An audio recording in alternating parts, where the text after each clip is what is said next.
Good morning. I'm Scott Forcino from Real Brokerage LLC, the New York metro market, and I found a PlugIntro so that people can promote themselves by introductions. I have with me a dynamite professional, Joe Latini, who is with regional manager of Contour Mortgage. He's a friend. He is a social media extraordinarily big personality. He knows his stuff. So, Joe, congratulations on being here. Let's Thank you. delve into this mortgage market. Sure. But it's now what, October 10th, I guess, Yep. or 9th, and we know that rates are high. Are they touching 8? Where are we? Yeah, it depends who you are. I mean, I always tell my customers, who seem a little taken aback by interest rates sometimes, even banks that give traditionally lower interest rates, even products where I can give traditionally lower interest rates, Sony May loans, first-time homebuyer loans, even those are in the mid-sevens right now, mid-early sevens. And then so I'll tell them, when they're taken aback by that, why don't you Google 30-year interest rates, 30-year mortgage interest rates, and they are shocked when they see an 8, because that's about where you're averaging right now.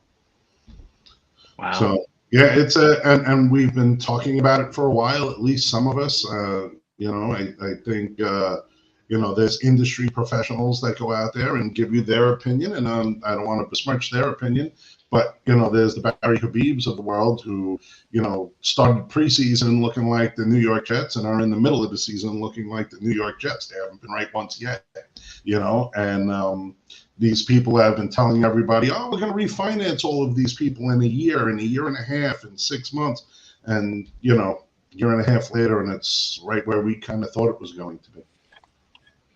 That's why I always had a question, and, my background is that of an attorney, and they say, oh, date the rate. I said, what if she breaks up with you? I mean, what is this date? I mean, why do we have this imagination without basis for it to get better? Right. And, it's because mostly they haven't lived through, this is my 31st year doing this, and I come from a family that's, in the real estate, mortgage industry, and finance industry. So I have a little bit of a perspective on this. And honestly, those folks don't remember rates in the 10s and 11s, and they certainly don't remember it from before my time when they were 14, 15, 16. With a couple of points. So the difference then, I think, to now is that, and this always seems to be the problem, government fixes the problems of yesterday and never really seems to be able to forecast the problems of tomorrow. And that's left to the free market to, rightly so, to work out. The problem now is that, very similar to the stagflation years of the late 70s, the interest rates going up and it's not curbing inflation. The people who run the playbook can't really seem to figure out why, but those of us with boots on the ground more or less have the same opinion of why. It's because the economy is largely driven by two things: energy sector, like oil, which, we haven't been producing a whole lot of energy in this country, and then housing and interest rates. And housing costs, it's not only interest rates, it's a bunch of different factors, have been going up and up and up. So now that guy that makes $50,000 or $60,000 that could afford workforce housing 3 years ago, where does that fella go? Where does that fella go to work? At least on Long Island, New York, tri-state area. I know it gets a little different outside the tri-state area, and I certainly deal with it and see it. But even in places like Florida and South Carolina and North Carolina, where I get a lot of mortgages, it's becoming increasingly more difficult for these folks to be able to live day to day.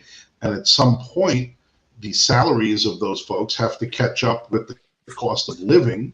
And until that happens, we're kind of stuck in this. Who is selling their house right now with a 2.75% interest rate? Not a lot of people.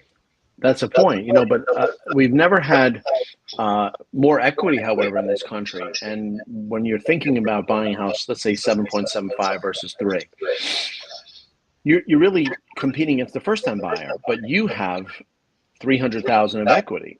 So what people are being told is you're basically getting free mortgage payments, if people like to hear that. If they have tax-free income from the sale of their home, your payment is not what it would be if you didn't have your equity. So what's your thought on that, where you're using Well, the monopoly equity money? is the saving grace that will stop a lot of foreclosure. And the reason you have equity, and the sole reason you have equity right now, is the shortage of supply. You know, supply side economics, I still believe in it. It drives things. And when there's no supply of people selling their home, it is able to keep that equity level up a little bit. Once that starts to tip, and it will be a quick tip if and when it happens, it will rapidly devolve your ability to have equity. And where it's really going to harm people if that happens is the people who get caught on the cusp, the first time home buyer, who really doesn't have much of a choice. So when he's putting down 3 or 5%, that equity reversal is going to hurt that person a little bit, but it's still going to be cheaper for them to stay in their house than it is to rent. So it's well, I mean, that coincides. This conversation is coincidental to two other things. There's that new mortgage product, 5%, I guess, for multifamily coming out next month, right? That you've been hearing about. But you just mentioned a first-time buyer who gets in, they basically have no equity. So there's no hedge against that, right? There's that. And that's the canary in the coal mine. When you see a lot more of my FHA loans every week on Mondays and Tuesdays, we sort of see what's coming in from the weekend before where people get accepted offers. And more of them in certain demographics are that FHA type buyer. And, you know, it's a little different. We see it softening up in the higher end, in the $1 million market, in the $800,000-$900,000 market. That market is softening up, but that $350,000 to $500,000 market is still non-existent, and those houses are the ones that kind of retain their equity. So in the long run, foreclosure-wise, I think we're somewhat safe in this country. The foreclosures are things that have not been released from COVID. So there's very few new list pendants going around, new foreclosure happening right now. We are also at a record low of foreclosure filings. Right. And that's because where are these folks going to go? It's not like they're underwater on their house, and if only they got out of their house, they could save $1,000 by renting something. It's the rents are just as bad right now. Right. Plus record high rentals. I mean, everywhere you turn around and see. Right. But this isn't to say, Scott, that the industry is such where it's going to be a doomsday scenario for everybody in it. I've lived through a few of these in different iterations, whether it's 2008 or, the late 90s or whatever it is. I've lived through a few of these, and essentially we just have to change the way we approach our business from a professional point of view. And the homeowner needs to really just kind of look at their economic situation specifically today. Is it cheaper for me to buy a house? Is it beneficial for me to buy a house? Or is it more beneficial for me to stay where I am? And in most cases, buying a house still wins, even with the interest rates being what they are. Mm-hmm. Well, you have people, there's still sellers, however, drunk on 2021, 2020 values, where they can't imagine that they're not getting highest and best, and over asking and waiver of all the contingencies. I know that, I've dealt with that, and people don't even want to necessarily hear about seller paid contributions or seller's concessions, but that's the new reality. Are you saying that?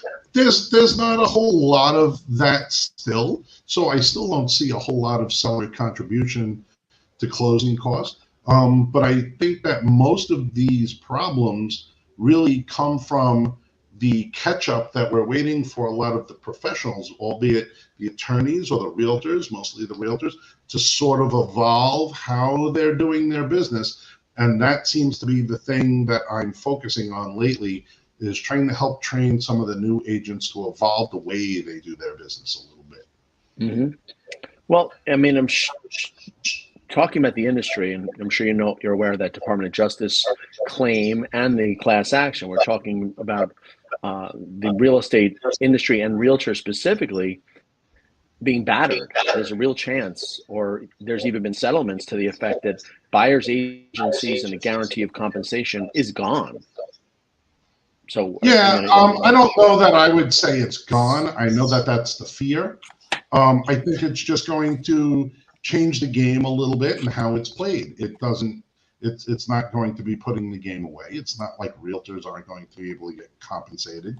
I think it's really going to shift how the game is played in a few different respects. Realtors, I think more and more you're going to see are on the side of going back to the way it used to be a little bit, where they're going to be solely representing the seller.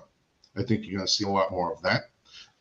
I think you're going to see probably Fannie Mae and FHA and VA sort of follow suit with changing rules a little bit in what is and isn't allowable in terms of third-party contributions to sort of help with this. So it's going to be a legal fix, but the game's not going to go away.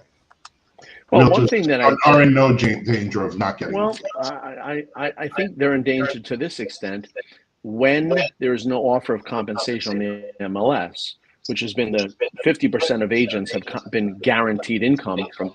When that's gone, and Remax did it, and Sotheby's did it, Realogy did it, it's going to happen. And the NAR has really, in my opinion, offered up no defense for their current situation. If that exists, there's only going to be two choices. They're going to go to realtor people, and they're going to learn that there's money expected to them, which they believe is exorbitant and they've never heard of. Or two, they go right to listing agent. So I think you're going to have sellers will smell that they could save half the commission because they're not paying anyone to bring about a buyer. It's going to be a real change unless the agents can demonstrate their value. I think if you draw the logical conclusion to what they're talking about, yes. But I think the game always shifts a little bit to compensate for those things. You know, you and I are old enough to remember in the 90s when the internet started breaking out, how it was going to revolutionize and change how realtors were, and you were no longer going to need a realtor, and it was look at 100 houses from your home and all of that. And of course that's not the way that evolved. If you even go back a little further than that, but still in the advent of that internet era, we had on the lender side automated underwriting systems, Fannie Mae Desktop Underwriter, Loan Prospector from Freddie Mac, which was essentially a computer underwriting your loan. And this was going to revolutionize the industry, and loan officers weren't going to be needed anymore, and underwriters weren't going to be needed anymore. And of course, that's not the way it went. So I think a lot of it's fear-based, and rightly so, frankly. But I think we'll get past it and find legal solutions so it's not as impactful as the realtors think it's going to be. Mm-hmm. If realtors are no longer predominantly the referring source of all these affiliated services, such as lender and title and even the New York lawyers and inspectors, moving companies, contractors, I mean, for this little discussion, what will happen? What will happen to the important ancillary service providers if they cannot get a realtor referral? Well, I don't know that I agree that that's going to be where this leads ultimately. I think that the real estate business evolves and works and integrates into the newer rules. So I don't know that I agree with the premise. Well, just use one example. A person likes a house. Mm-hmm. They press on some realtor's face on Zillow. They don't know anything about the compensation being offered. They say, "Hey, Sally, I like this property on Main Street." Okay. I mean, at that point, I think the professional is being guided now to inform them, "Hey, listen, there is no compensation for me. Can you pay me the 2-3% of $600,000? That'll be $12,000 to $18,000." The buyers say, "What?" They never heard of that. Usually, it's been financed without their knowledge as well. But now they think the services are free. So when such time comes that the buyer doesn't want to pay the realtor's compensation, they have no choice, but they need a place to live. It's June. They got school in September. Right, but you're using the premise that that's going to happen on a one. No, you and I are just saying, like, so we're just giving an example. Right, but if that's the way the industry is going, and again, I don't believe that that's going to be where this ends up, because I don't believe one or two judges make a rule, and I believe that this can be fixed through legislation and will be. But that said, in that scenario, I think it's going to be something that the community is doing as a whole, so they're going to see that same scenario no matter what they look at.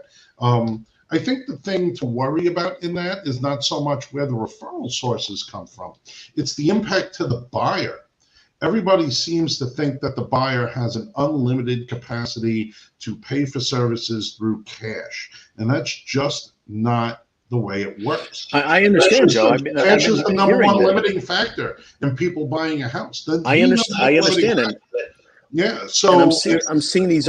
I'm seeing all these online discussions, and I get annoyed because if I can't have the 369 a month for the Jeep, I don't get it. So just because we've had this mechanism in which buyers unwittingly are financing their agents' compensation, and keep in mind that the lawsuit is a class action, alleges that sellers for too long have been paying for the representation of their contractual counterpart. So if that changes, yes, the professionals won't get referrals, but why would someone get a house?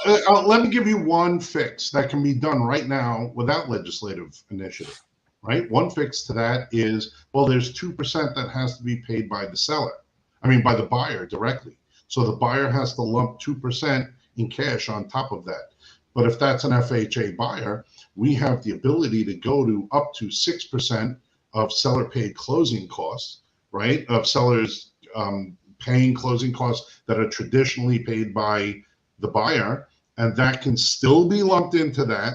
And the fact means that it's rare when the traditional closing costs of the lender and the state equal 6% of the purchase prices these days. We don't have, if the average price for a first-time home buyer is somewhere around $500,000, the closing costs aren't $30,000. So there is I agree, but you use the magic word "can." There's a lot of friction there. Number one, the buyer's agent has to be well versed. Number two, they have to convey it. Number three, the seller's agent got to absorb it. Number four, the seller's agent has to give it to the seller, and the seller is 64 and he bought a house in 1999.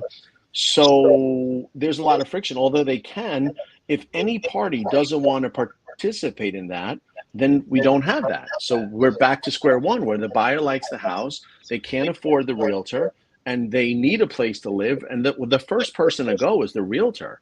So that means you're right, they can't afford it. And they call the listing agent, and the listing is and then the listing agent, I think, is going to be charging half the commission just for themselves.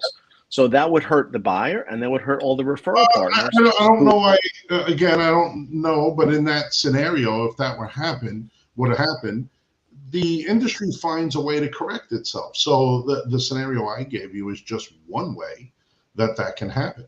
Another way that can happen is the seller paid contributions from Fannie and Freddie. One rule change can bring that up on a minimum down payment from 3 to 6%. Now, the challenge there is what happens when and if, and I would probably say when, the market turns into what we call a declining market, and those declining market variables have to be factored into the appraisal, and the appraised values start coming down a little bit. What happens in that scenario? Well, ultimately, who's going to pay for that? The same way, it's almost an unschooled tax upon the people. It's almost an unlegislated tax toward the people. You're right. And so who winds up paying for that ultimately? Just like any other undeclared tax that the government will put on you or impose on you, the buyers, the consumers wind up paying for it. So it's a concern. It's certainly a concern. And I think just like anything else that is an undeclared tax on the people from the government, it's going to wind up being more harmful than it is helpful. But that said, the market generally finds a way around these things. I believe in the free market, and I believe in its ability to adapt.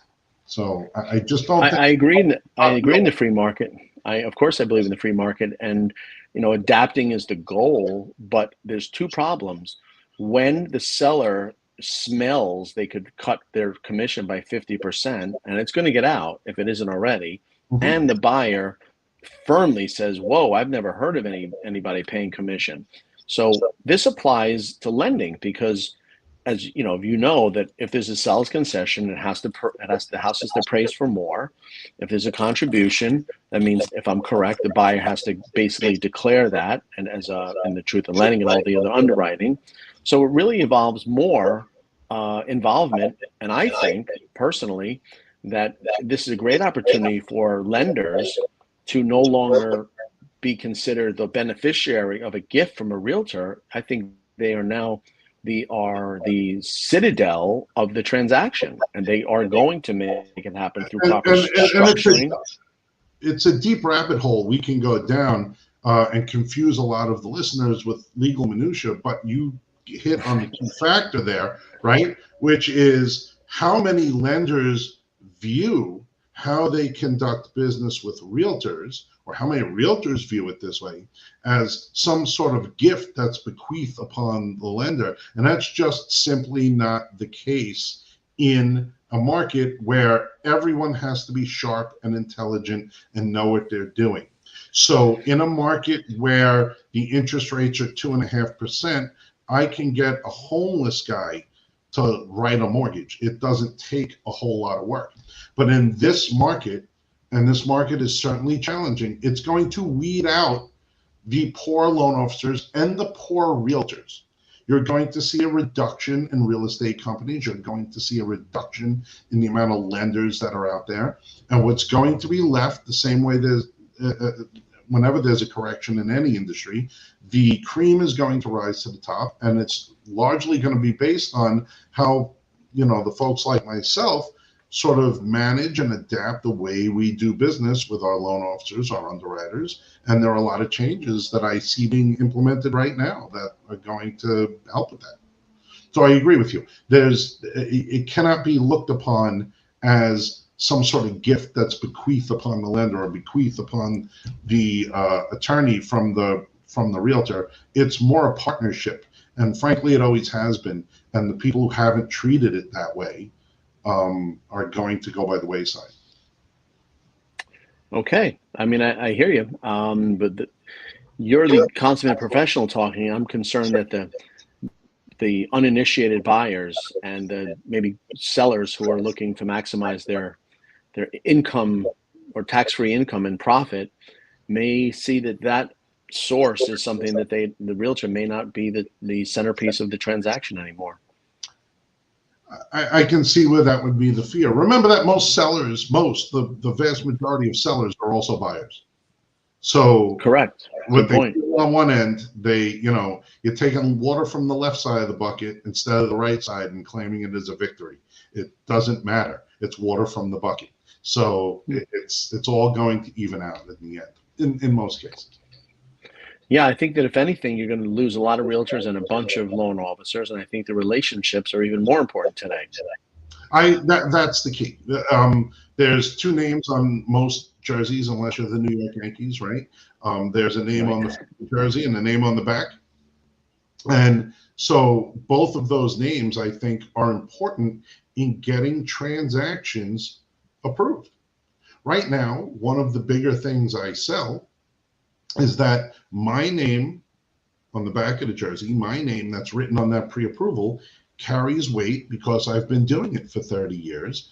And it's a little bit more challenging for a newer loan officer coming in to compete with a name that the realtors know, okay, this person's going to get our loan closed. It may not be the person we recommend. It may not be the person that we would have had them call, but nonetheless, this name closes our loan.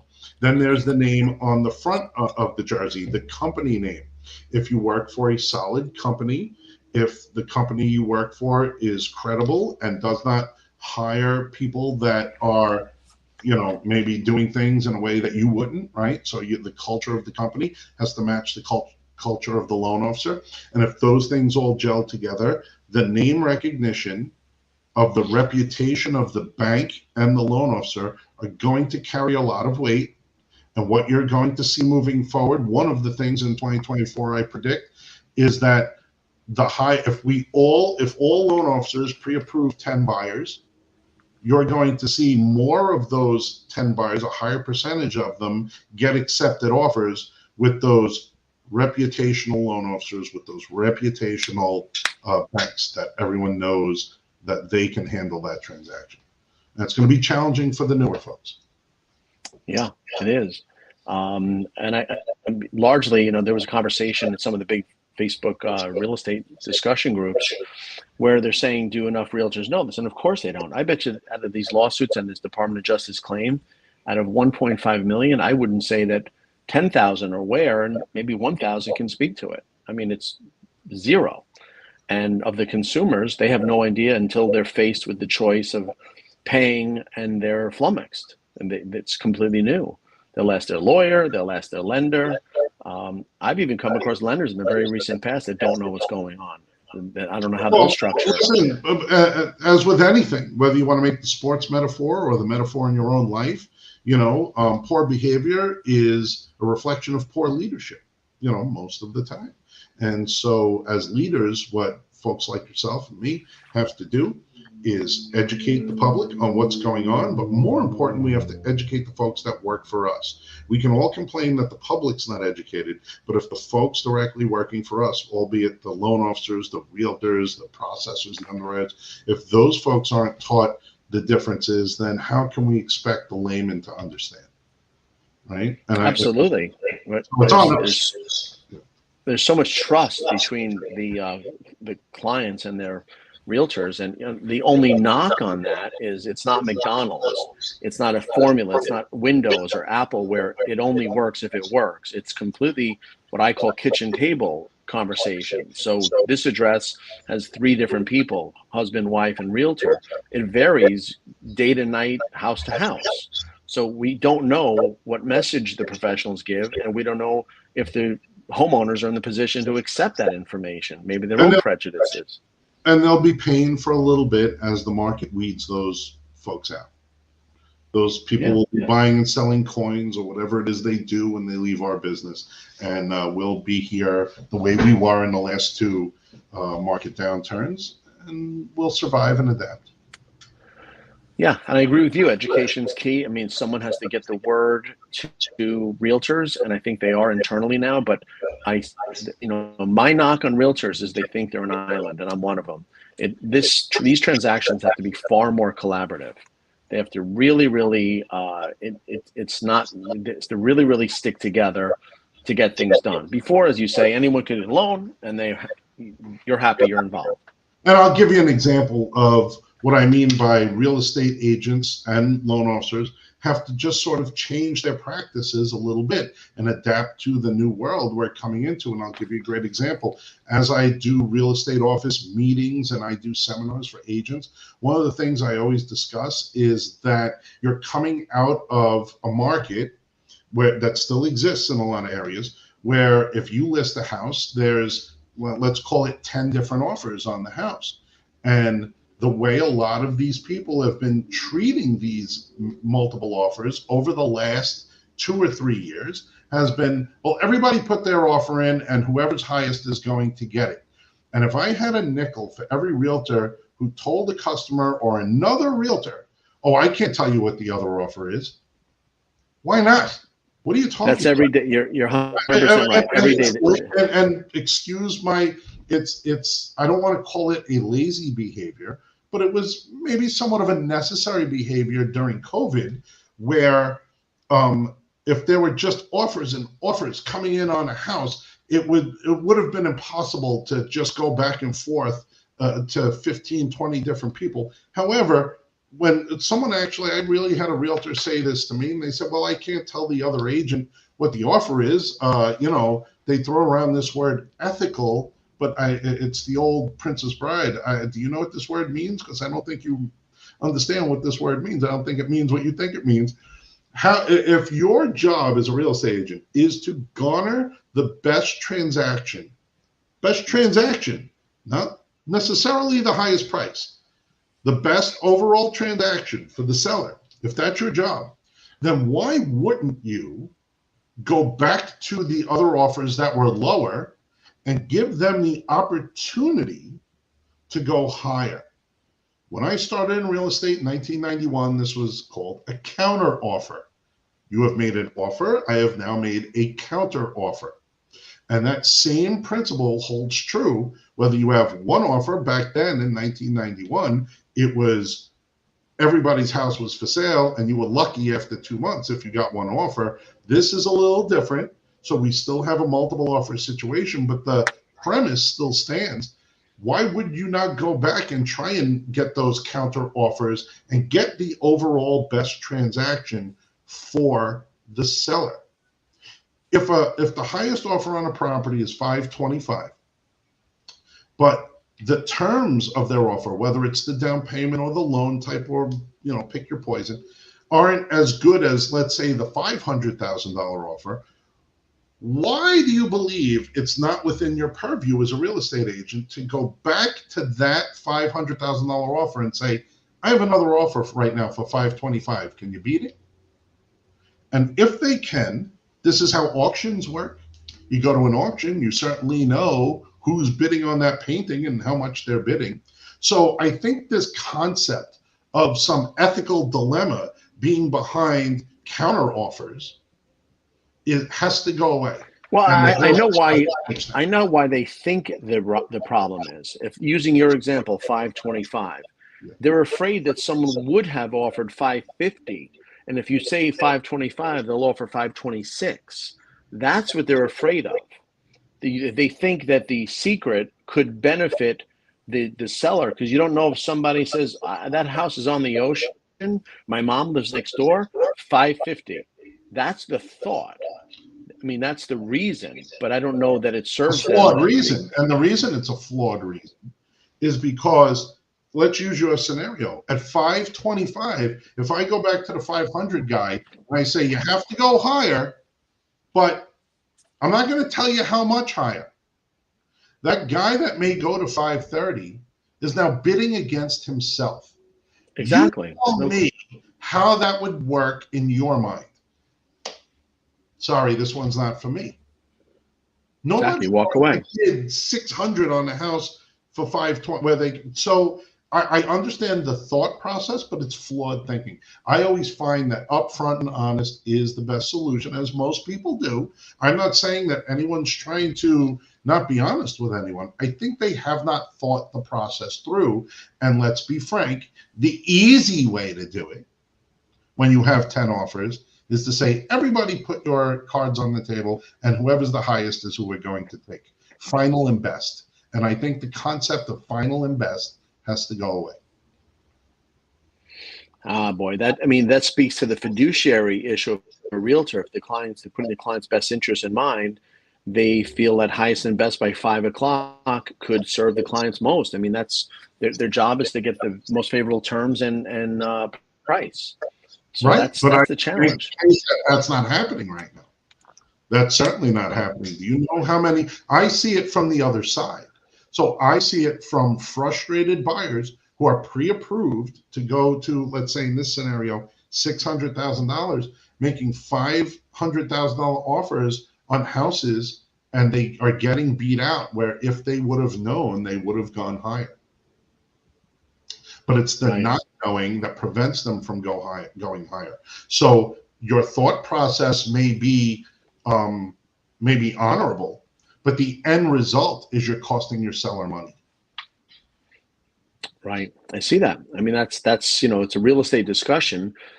There's so many ways that financing ties in, because if you have the better agent who knows how to serve their client, they need to have a positive referral business with someone like you who can structure the deal. Now, let's use that example. Somebody gets the 550. There is room, we hope, for an increased appraisal, or possibly 4 or 5% could come back to the buyer in the form of closing cost assistance, and take the rate. We didn't talk about the buy down.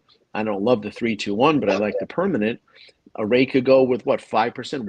If the rate's 7.75 and a seller pushes across the table 5%, what would that do under some circumstances to the rate? From 7.75, what would it become? So are you asking what the cost of dropping it down would be, or are you? No, yeah. If a seller says, you know what, I don't want to give a price reduction, 500, I don't want to make it 25,000 and become 475. I'd rather just make it 475 instead of 500 and give the people 5%. 5%, and yeah, that would cost more than the price reduction most of the time. And you have to remember, there are especially in New York State, there are ceiling laws that prevent things like that from happening. No, I didn't mean the rate would be 5%. I meant I didn't mean the rate. I mean from the purchase price, they would give 5% from the purchase price Oh, to the buy. That's what I meant. And then yeah. what could I that mean, 5% do? it's going to help them in terms of cash, right? It's going to help them in terms of cash, but I don't know that that's how this evolves. I just don't Well, know. what about the rate? What would that, if the rate is 7.75 and the seller thought a good strategy was to have the house come with a lower rate, what would in your mind 5% do to the interest rate? Again, you can do that to a degree, but you can't do it in that big of an increment Oh, because really? there are rules, especially in New York State, that prevent too much of a buy down, right? You can do a certain amount of buy down, but at some point you hit their ceilings and floors to what you can do in the legislation. So where I think you're going though makes a lot of sense is something I've been preaching, and I think it just comes from the reason this isn't done more. What I'm about to tell you is just out of pure ignorance.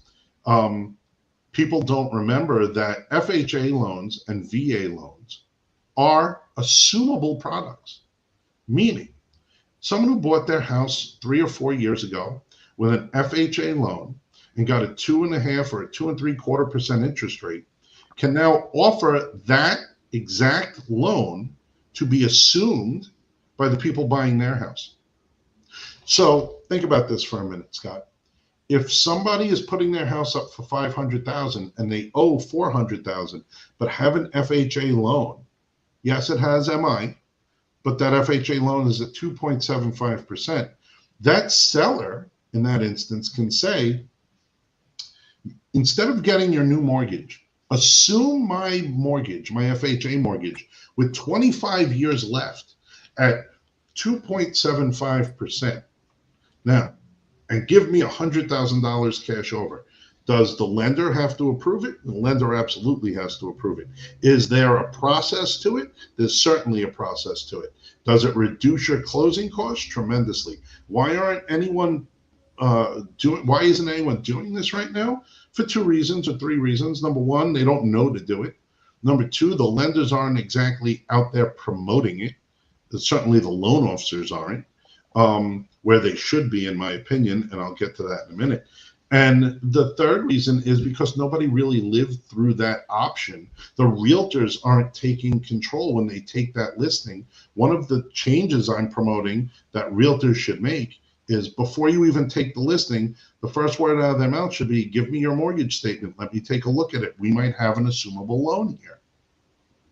Now, conventional loans are almost none of conforming loans are assumable, but the FHA loans are, the VA loans are to an extent. There's some things that go along with that on a VA loan, but for the most part, these are things that realtors have to adapt to do. Lenders have to get involved and teach them.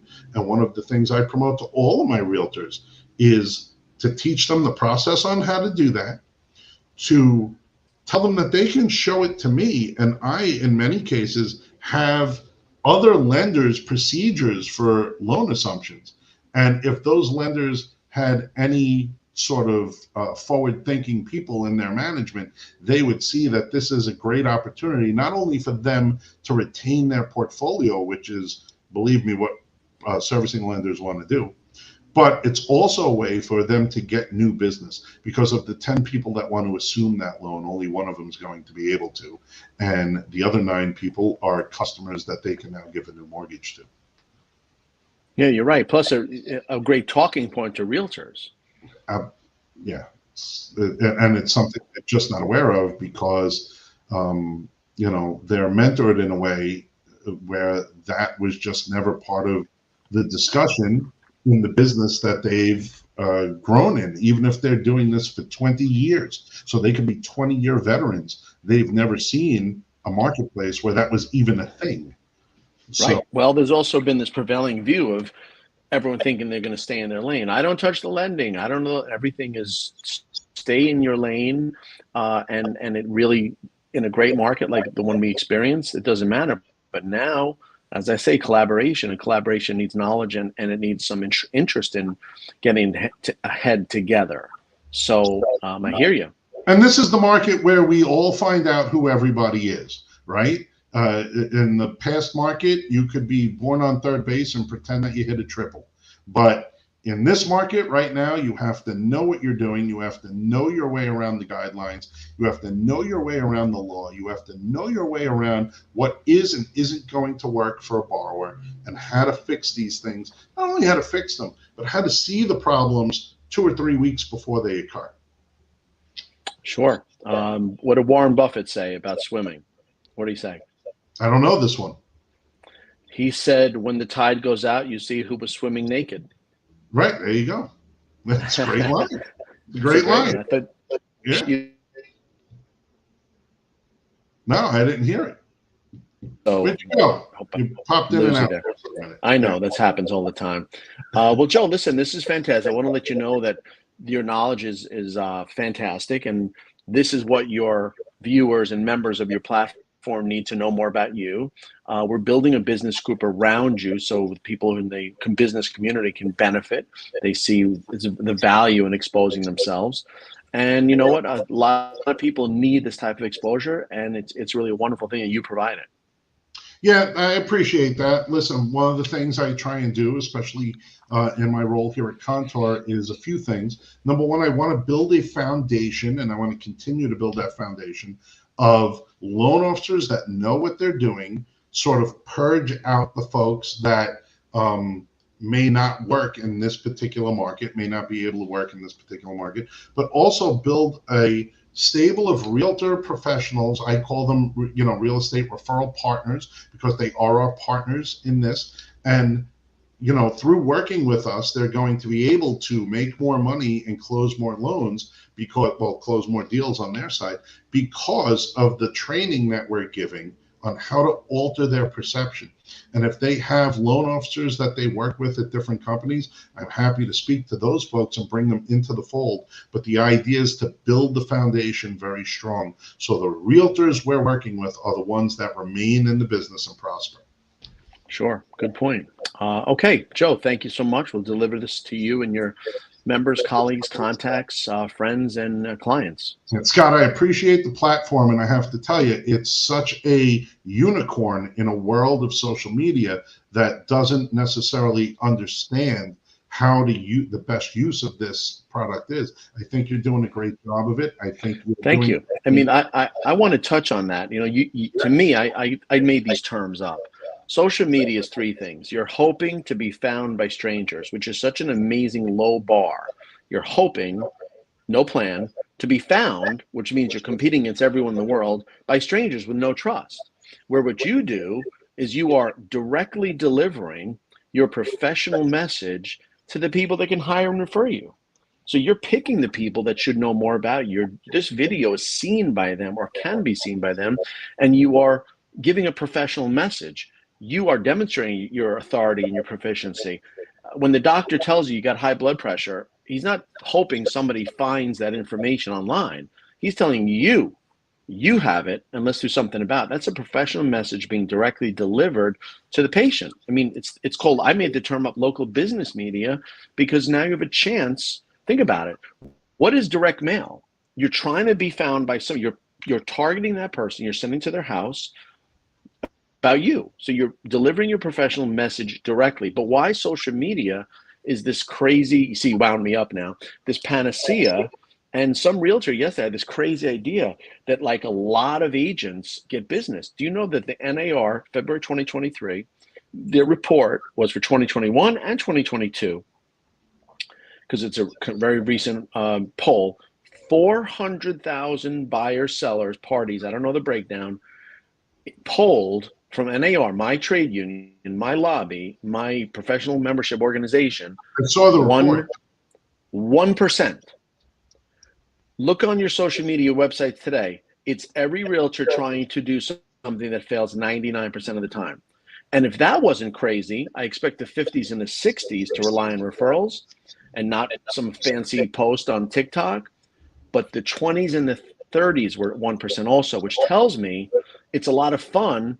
But when you're putting tens of thousands of dollars down and borrowing hundreds of thousands, you're still going to talk to Uncle Bob. You're still going to talk to your folks. You're still going to say, call Joe Latini.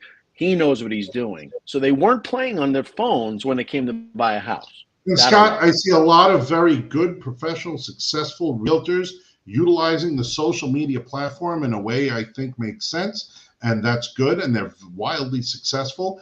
But I think the takeaway there is they're not solely wildly successful based on that social media usage. I agree. Folks would be wildly successful whether they used social media or not. Why? Because social media is a tool just like every other tool. And it's not the one tool in the bag that helps you. It's the tool user utilizing their tool correctly. So I think the market that you have here, I think the platform you've created certainly is usage of a tool. I have some successful friends. I love them a lot. And I think what they do with social media is they reflect. Like they say, listen, it's December, I won the MVP. That's what they're doing. And that's a good thing. So they're having success outside social media. And then on social media, they're announcing it. So it seems as though it's through social media. That's not true. I can name names who are great guys, women, men who are great at what they do. And they talk about it. But it doesn't, and I believe it doesn't come from that post. It comes from real life. Yeah, I listen, in my view, social media is for the folks looking at your social media to really see your personality come through in your content. And I think that's the thing that's most lacking in usage of social media. I mean, for better or worse, and you know sort of my social media history on a personal level has, you know, been wrought with different viewpoints, right? But the one thing that happens there that I'm a stalwart on is that, for better or worse, my personality, my viewpoint shows through on the content that I provide.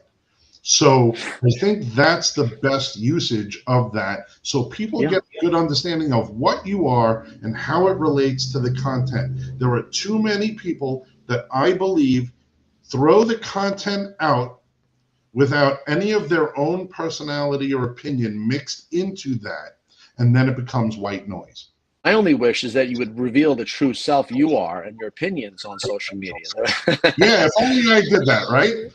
If you would let people know what you're thinking, that would be helpful. So right. Well, that's great. Never have a problem there. Yeah, that's great. And listen, that's authentic. That's what people talk about. You know, we don't wonder where you're coming from, and you're going to repel some people, but you're going to sure attract a lot of people. And you try and make everyone happy, and you're going to make no one happy. I think the thing you need to do is be true to yourself, be true to your beliefs, and keep that in mind as you move forward in anything you do in life. And that's what I try and do. I try and stick to my beliefs. I try and do it whether it's family or business or anything else, or dealing with my business partners. I try and take those beliefs and I manage it as best I can and do the best work I can based on that. And hopefully it works out for everyone. That's yeah, it will. I admire your professionalism, and there's a lot of great stuff ahead. So thank you, Joe. Let's talk soon. Thanks, Scott. I appreciate the platform. Talk to you soon. Yes, sir.